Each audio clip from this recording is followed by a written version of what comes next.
আমাদের এই জনসমুদ্রের মাধ্যমে হয়তোবা কোথাও কোথাও কিছু গাছ ভেঙে গেছে। আমরা সেই গাছগুলোকে নতুন করে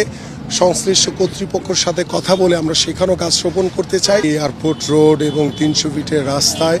কিছু ময়লা আবর্জনার স্তূপ তৈরি হয়েছে এবং গতকাল রাতেই আমরা দলীয়ভাবে সিদ্ধান্ত নিয়ে ঢাকা মহানগর উত্তর বিএনপি যে আমরা আজকে সকাল থেকে এয়ারপোর্ট রোড এবং এই 300 ফিটের এই রাস্তাগুলো সকাল থেকে আমাদের দলীয় নেতাকর্মীরা এবং আমাদের প্রায় 350 আমরা লেবার আমরা আজকের জন্য নিয়োগ দেওয়া হয়েছে এবং আমাদের 16টি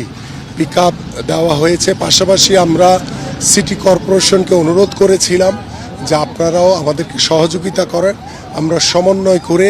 আমরা আমাদের ব্যবহারযোগ্য যে প্রতিদিনের যে একটি অত্যন্ত গুরুত্বপূর্ণ রাস্তা 300 ফিট এবং এয়ারপোর্ট রোড, এই দুটি রাস্তায় যেখানে যেখানে ময়লা আবর্জনার স্তূপ তৈরি হয়ে আছে আমরা আজকে সারা দিনের ভিতরেই এই ময়লাগুলো পরিষ্কার করতে চাই এবং আমাদের ইতিমধ্যে সকাল সেই 8টা থেকে কার্যক্রম শুরু হয়েছে এবং আমরাও অনেক দূর আমাদের মহানগর বিএনপির যারা আছেন আমরা নিজেরাও পরিষ্কার করেছি এবং আমাদের এই কার্যক্রম আজকে সারা দিন ব্যাপী অব্যাহত থাকবে এবং এই পরিষ্কার না হওয়া পর্যন্ত আমাদের এই কার্যক্রম যদি আজকে শেষ হয়ে গেল তো আলহামদুলিল্লাহ, যদি আজকে শেষ না হয় আগামীকালকে এটা অব্যাহত থাকবে।